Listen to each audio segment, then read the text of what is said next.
olha que coisa interessante. Quando a gente ensina mecânica na escola, a gente até faz uma divisão. Olha só, toda a cinemática está nesse andar aqui. Porque a cinemática só fala de espaço-tempo, função horária do espaço, função horária da velocidade, função horária da aceleração. Tanto a velocidade quanto a aceleração é espaço-tempo. Espaço-tempo é pura geometria do palco, cinemática. Aí a gente ensina dinâmica. Dinâmica está no segundo andar. F igual a ma. A única lei da dinâmica é essa. E depois, o que a gente ensina? Gravitação. Gravitação está nesse andar. A origem da força. Força de origem gravitacional. Então a gravitação só trata das massas e dos campos, né? Campo gravitacional. Então aqui é a cinemática, aqui é a dinâmica e aqui é a gravitação. Tá vendo? Uma estrutura. Estrutura de pensamento.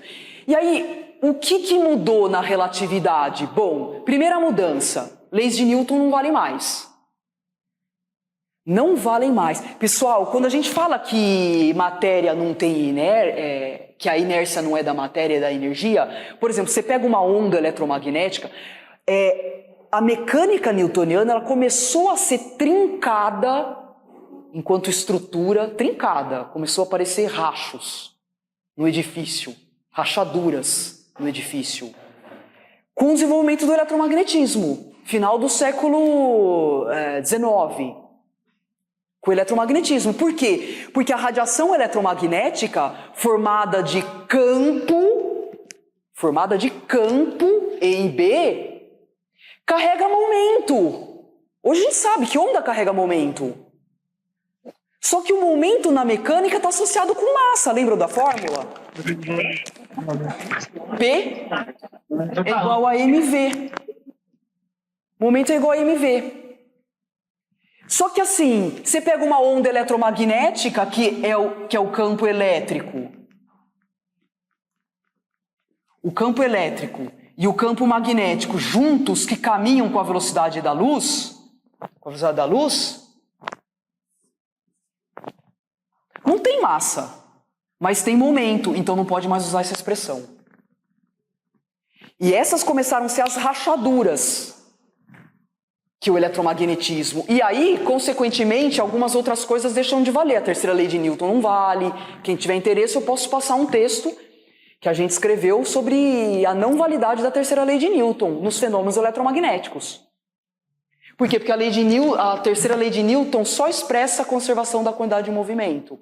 Então tem tudo a ver com isso daqui. Onda carrega momento, mas não tem matéria, não tem massa associada, mas tem energia. E no primeiro artigo do Einstein, que eu falei também a semana passada, ele juntou as noções de espaço-tempo, formando uma única entidade, espaço-tempo.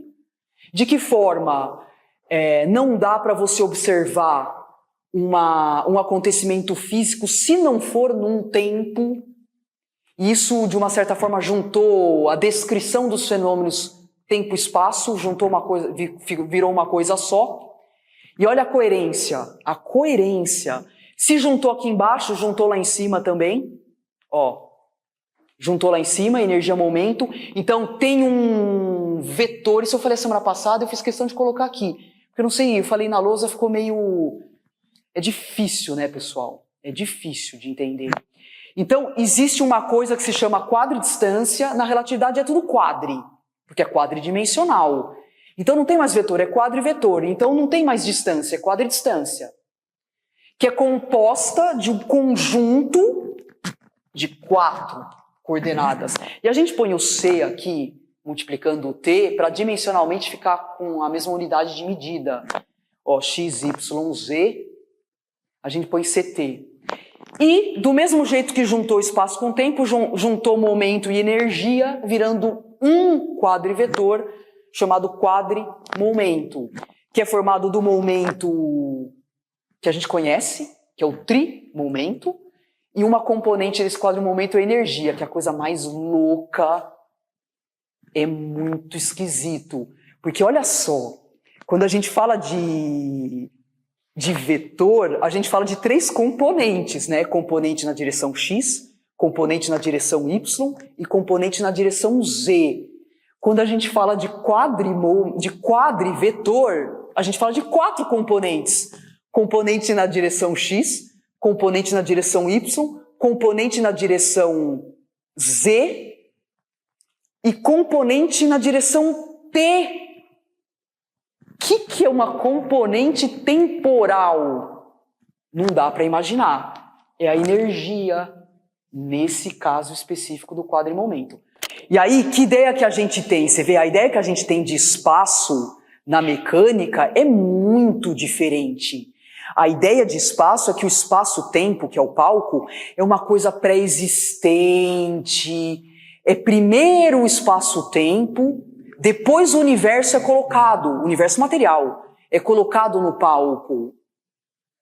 Pessoal, Newton falava que como o espaço é infinito, o espaço é infinito na mecânica do Newton. O espaço é infinito. E entender o infinito é quase que impossível. Ninguém entende o que é o infinito, porque ele é meio incompreensível. Então ele falava que o espaço era Deus, porque Deus é incompreensível. Ele associava a ideia de espaço com o infinito, com o incompreensível e com Deus. Aí, o que mudou na concepção do Einstein? Não é o espaço primeiro, o espaço é criado junto com o universo. E o universo que eu falo é matéria. Então o universo é finito. Essa é a concepção mais contemporânea do nosso universo. O universo está se expandindo com a velocidade da luz e o espaço está sendo criado junto com ele, com a expansão do universo.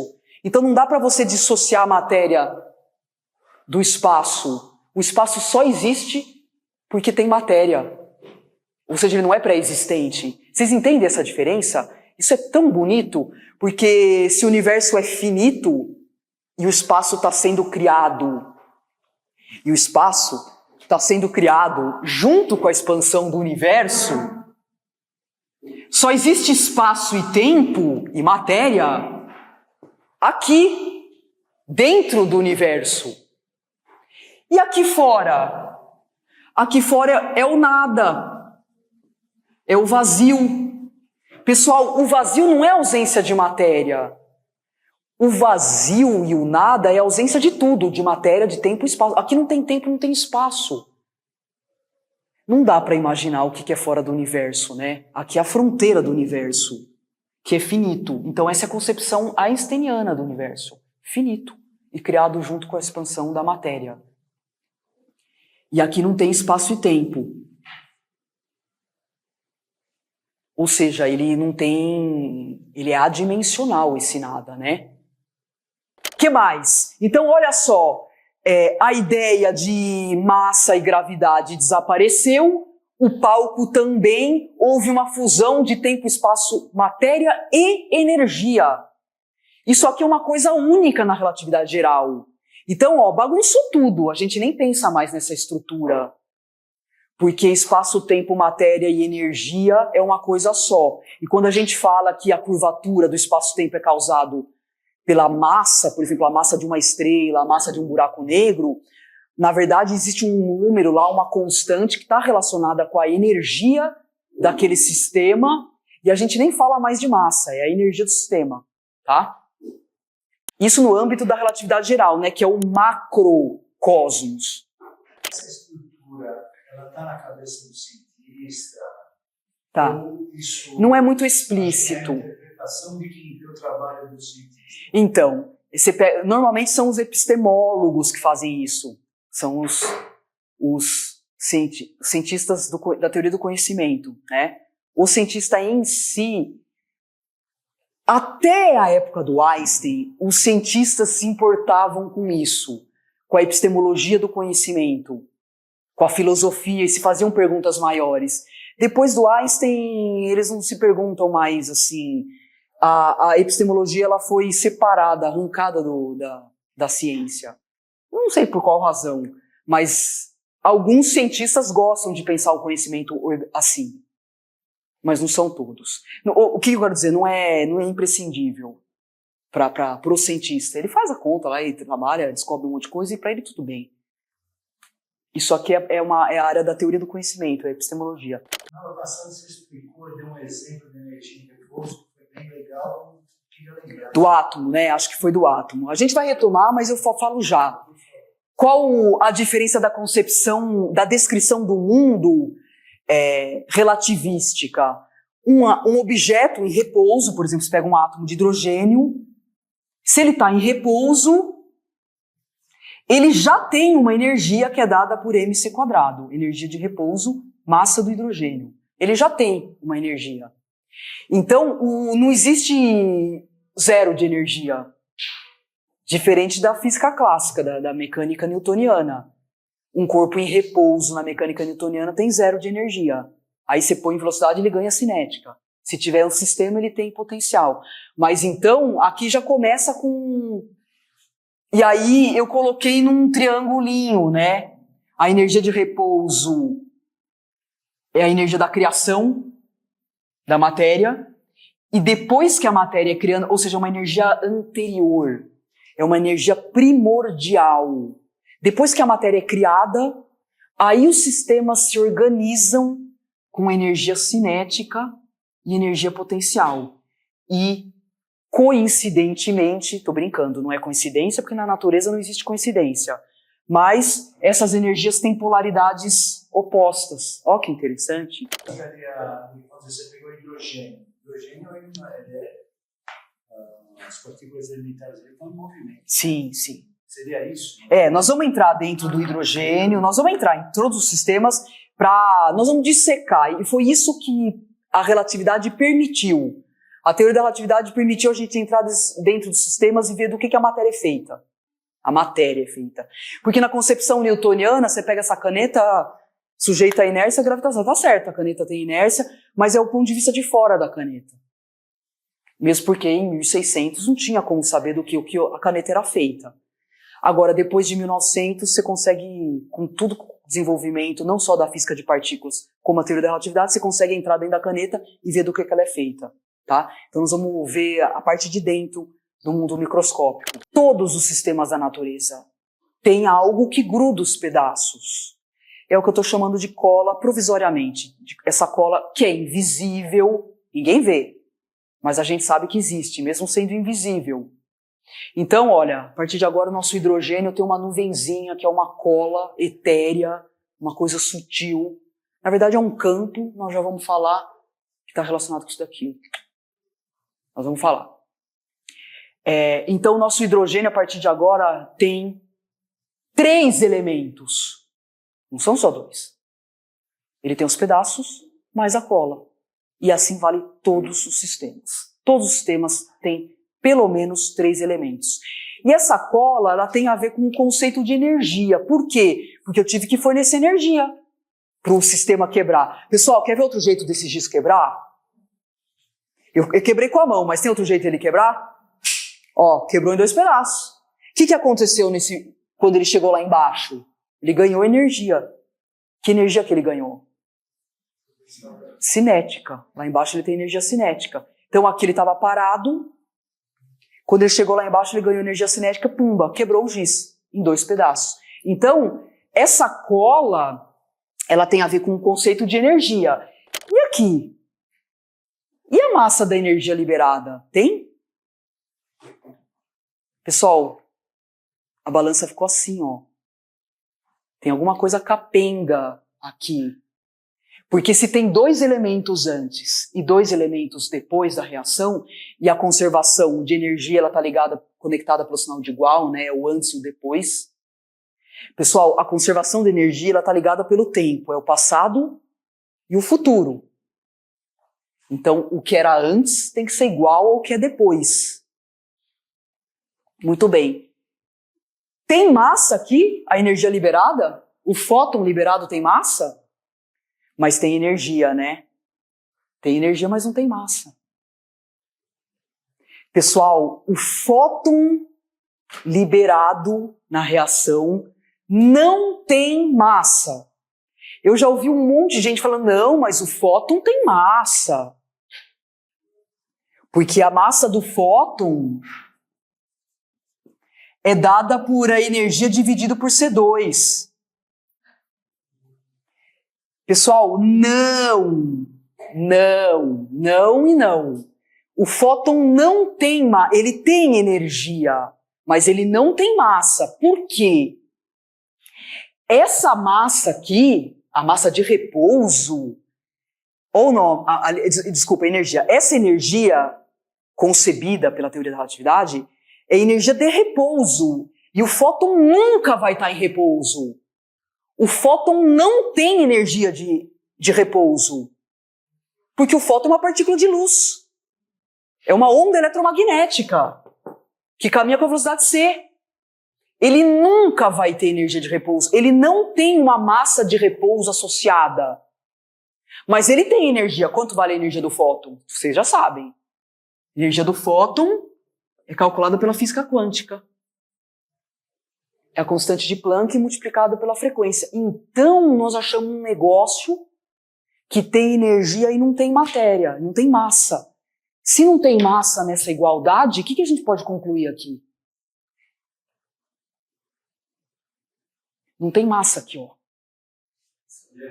Desculpa, assim, eu acompanho essa discussão sobre a massa de repouso e a massa relativística e parece que a maré está atendendo mesmo os físicos de partículas, dizendo que a única massa que existe é a massa de repouso e desconsiderar a massa. Graças a Deus, graças a Deus. Então, não, mas aí também, quer dizer, não dá para passar um bocado, porque eu sei, tem muita gente, assim, esse é o tema do meu doutorado, eu já escrevi um monte de artigos sobre isso, batendo na massa relativística, porque não existe massa relativística. Essa é uma posição, acho que um pouco, então, mas um pouco extrema, assim, não existe. Assim, Fernando, espera até o final do curso que eu vou mostrar todo o encadeamento que tem por trás dessa afirmação. O fóton, ele não tem massa. Não tem. Por essa questão que eu acabei de falar, que ele está na velocidade da luz, ele não tem massa de repouso. E nem massa, ele não tem massa nenhuma. E tem uma questão... Então espera até o último dia, venha nos 4 dias, que nós vamos entrar profundamente nessa questão, porque vai ter um encadeamento aqui, até chegar no último dia você vai falar assim, nossa, é claro que não tem. É óbvio que não tem. Você vai ver o porquê. Tem um embasamento teórico. Não tem massa mesmo. O que tem é energia. Massa não. Não tem massa. E aí eu vou distinguir a massa inercial da massa relativística da massa de repouso. Tudo está programado, porque é uma questão, inclusive, educacional, né? Aquele gama M0 lá, vou combater aquilo. Mas calma, a gente vai chegar lá. Você comentou que o fóton não tem massa. Nenhum fóton. Nenhuma onda eletromagnética tem massa. Tem energia, tem momento, mas não tem massa. Não dá para ter porque está na velocidade da luz. Nenhuma partícula com massa chega na velocidade da luz. E o fóton está na velocidade da luz. E tem uma outra razão teórica do modelo padrão que impede o fóton de ter massa. Se o fóton tivesse massa, tem um monte de teorias de calibre do modelo padrão física de partícula que cairia por...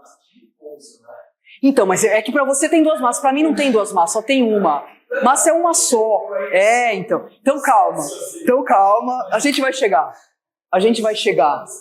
Tem umas coisas por trás ali que... Por isso que nós vamos chegar nisso. Esse é o filé mignon, assim, da minha tese de doutorado. E claro, discussão sempre educacional, porque no âmbito dos cientistas, tanto faz, ele pode achar o que ele quiser. É sempre com relação à educação a minha discussão. Tá? O elétron não tem massa, mas ele se comporta como se tivesse. O elétron? O fóton? O fóton. Ele não tem massa, mas ele se comporta. Ele tem energia. Então, é a energia que pesa. É a energia que tem inércia, tá vendo? Tá vendo como começa a dar um chute? As características da inércia e da gravitação não são da matéria, são da energia. Calma, nós vamos chegar em tudo isso. É a energia. É a energia. Vai ficar explicadinho, bonitinho. Então, eu sabia que isso ia aparecer nessa hora, essa discussão, sabia. Por causa da energia do fóton aqui. Mas eu prometo que vai ficar tudo explicadinho até o final, porque tem implicações isso tudo, tá? Então, o que foi por água abaixo aqui, pessoal, nessa equação? de conservação. O que foi por água abaixo? A ideia do fóton com massa. Não. Essa não é todo mundo que tem. Não, olha só. Então, vamos pôr número para ficar mais fácil. Faz de conta, números hipotéticos, inventei. Faz de conta que a energia do carbono é 7, a energia do oxigênio é 1, a energia do CO é 7,5 e a energia liberada do fóton é meio. Só que essa energia liberada foi carregada para fora. Aí passou um mês, você foi lá olhar para a molécula de CO. Quanto vale a energia da molécula de CO? 7,5. Porque a energia do fóton foi para fora, saiu do sistema. O que a gente pode concluir então? Que 7,5 é menor que 7 mais 1. Tudo bem? O fóton levou energia para fora. Até aqui, beleza, a energia da molécula é menor que a energia dos constituintes atômicos lá. Você fala, tranquilo. Só que 1905, com a equivalência massa-energia, você pode transformar essa inequação numa inequação de massa.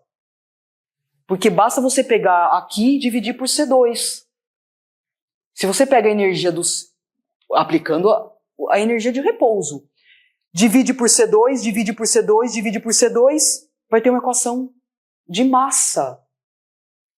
Pessoal, a massa do produto é menor que a soma das partes? É o que a equação está dizendo. É exatamente isso. Não existe conservação de massa. Lei de Lavoisier, 1785, acabou. Só por causa do igual MC2. Por causa desse passo daqui para cá. Porque até 1905, todo mundo falava, beleza, ninguém ia medir lá, porque essa diferença, nós vamos fazer as contas e ver quanto que dá essa diferença. Então, não existe conservação de massa nem nas reações químicas. Lei de Lavoisier foi por água abaixo, com a relatividade. Então, a energia que foi carregada para fora pelo fóton é responsável pelo desequilíbrio de massa. Então, a diferença de matéria aqui, de massa, entre a molécula e os átomos constituintes é isso aqui sim.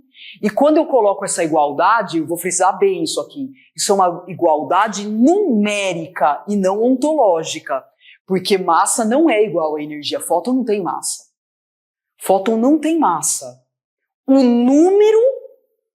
número, que é a energia do fóton, dividido por C2, representa a diferença de massa entre a molécula e os constituintes. O número. Porque o fóton não tem massa. Então não dá para dizer que é a massa do fóton. Tudo bem? Igualdade numérica e não ontológica. Mas você vê, tudo isso aqui foi desenvolvido no final do século XIX, né? Que é a radiação eletromagnética. Então eles já sabiam tudo, você já conheciam tudo de tudo. 1900 já sabia todo o eletromagnetismo estava redondinho e completo. Todos os fenômenos eletromagnéticos já estavam mapeados, conhecidos, medidos, calculados. E a teoria eletromagnética, que são as 4 equações de Maxwell, descreviam e davam conta de descrever perfeitamente tudo o que acontecia nesse mundo eletromagnético.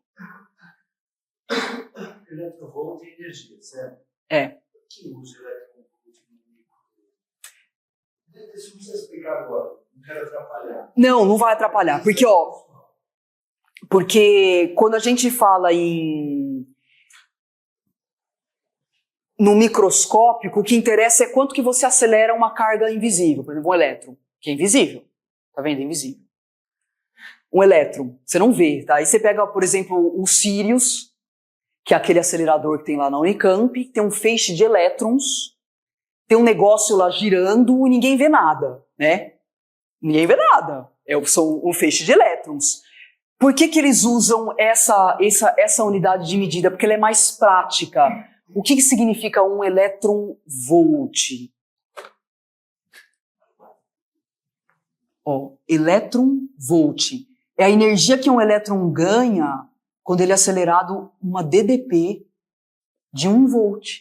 Então, em termos de engenharia, em termos práticos, se você coloca uma DDP de 1 volt, Quanto que o elétron ganha de energia nessa aceleração? 1 elétron-volt. Batizado de 1 elétron-volt. Essa quantidade de energia. É mais prático. É que nem caloria também. Da onde surgiu caloria? Caloria também é uma unidade de energia. Diferente do joule. O joule é sistema internacional. O joule é esquisitérrimo. A gente não sabe não consegue imaginar o que é um joule. Agora, uma caloria a gente sabe imaginar o que é, sabe? Por quê? Porque é uma unidade prática também. A quantidade de energia que você tem que aquecer para 1 grama de água aquecer 1 grau foi chamado de 1 caloria. 1 caloria. Então essas coisas são inventadas, assim, essas correspondências de energia, unidades práticas. Práticas. Então, o bicho vai pegar no próximo passo. O que é menor do que um átomo? Não, ainda não. Ainda não. Ó, você pega assim, ó, objetos macroscópicos, quebrou, átomo. O átomo joga fora os elétrons. O núcleo é uma coisa? É uma coisa. Pode ser quebrado em pedaços? Pode. O núcleo também é um objeto, considerado um objeto. Então, o núcleo, também, como é que a gente forma um núcleo? Qual que é o núcleo mais simples que tem? Só que o hidrogênio é feito só de próton, então tem que ter pelo menos 2. O hélio, que é o segundo elemento da tabela periódica, ele já é complicado, porque ele já tem 4, ele tem 2 prótons e 2 nêutrons. Tem um núcleo que é mais simples ainda, que não está é o deutero, ou deutério. É um único próton interagindo com um único nêutron. E, numa reação de fusão, os fótons são 100 mil vezes mais energéticos do que os fótons da química. Numa reação de combustão não acontece nada com você, aquela radiação ali, né?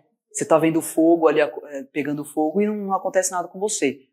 Numa reação de fusão já é perigosíssimo. Não sei se vocês já tiveram a oportunidade de visitar um acelerador de partículas ou algum lugar que faz experimentos de fusão. Na física tem, no Instituto de Física da USP, tem um prédio que é o Peletron, que tem um acelerador vertical, é um prédio de 7 andares. E eles jogam núcleos pesados, né, no topo do prédio e vai colidir com um alvo que fica lá embaixo. E as paredes que blindam e fecham a sala onde tem a colisão tem 6 metros de chumbo, de espessura, a parede. Porque na hora que eles estão fazendo o experimento, sai esse tipo de radiação, de fusão, porque eles estão fazendo com núcleos pesados lá. Pode. Tem visitas abertas, inclusive para escolas, o Peloton, tem equipe responsável lá, pelo Outreach, né, que é extensão da universidade. É super legal de levar alunos, estudantes, para ver a sala das máquinas, o detector. Você vai, Fernando? Recentemente, uma visita chegada até 5 de maio. Não, super legal. É legal mesmo. Eu fiz iniciação científica no Peloton. Quando eu entrei na graduação, no segundo semestre eu já peguei uma iniciação científica. E imagina, eu não sabia nada de nada, não entendia nada, mas tinha um pós-doc que ficava me mandando. Iniciação científica, você vira um escravo ali, né? Ele ficava me mandando fazer as coisas, eu ficava calculando um monte de coisa e não sabia o que era. Mas vira e mexe tinha a semana de máquinas, que eles ficavam uma semana inteira, ininterrupta, fazendo experimento. Então eles faziam escala de o cara dormia lá para tomar conta da sala de máquinas, porque o experimento estava acontecendo lá embaixo. Era super legal. Olha aqui, ó, tá vendo que na medida que você vai diminuindo, né, a escala e indo para um mundo microscópico, tá vendo que... Como é que é o nome disso daqui? É o que eu estou representando a energia. Tá vendo que tá aumentando a energia liberada aqui? Se aumenta a energia liberada aqui, o que vai acontecendo com a massa do produto? Diminuindo. E qual que é o caso drástico? Que você joga 2 coisas com massa massiva uma contra a outra e desaparece toda a matéria.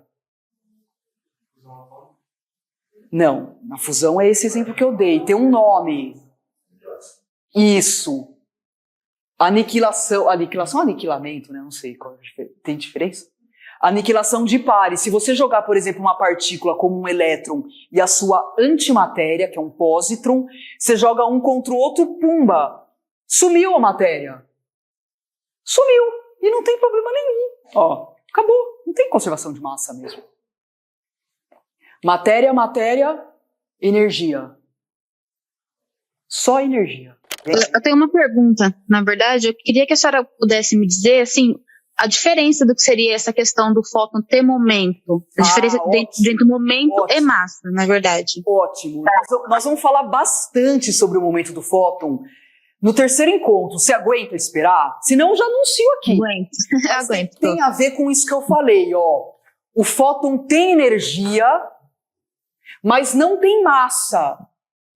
Então, o momento do fóton, você vê, aí começou a trincar a concepção newtoniana de associar matéria com momento, matéria, tá vendo? Massa com momento, e a relatividade passou tudo a limpo, a relatividade consertou tudo, então nós vamos devagarinho, até o terceiro encontro vai fechar todas essas ideias, vão fazer sentido.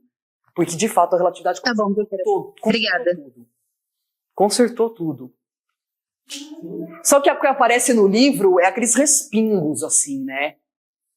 O que aparece num livro didático é E igual a MC2. Na verdade, E não é igual a MC2. Tem um outro fator ali que está faltando. Então, calma, a gente vai explicar tudo. Mas, assim, o que aparece nos livros didáticos é uma violência, é uma crueldade.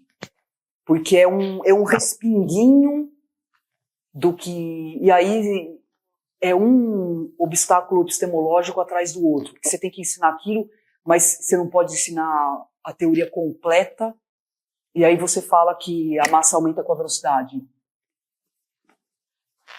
Aí você fala que a massa aumenta com a velocidade. Essa é outra fórmula que eu combato. E vou explicar por quê. Para mim, a massa não varia com a velocidade, o que varia é a energia. Nós vamos chegar em tudo isso, tá bom? Quem que perguntou foi a Karina, né? Nós vamos chegar nisso. Obrigada. Normalmente, quem fala que o fóton não tem massa são os físicos de partícula. Isso. E os físicos nucleares, porque eles entendem todos esses pilares que nós vamos discutir aqui. Por isso que eu queria trazer isso para o âmbito da educação. E eu escrevi o livro.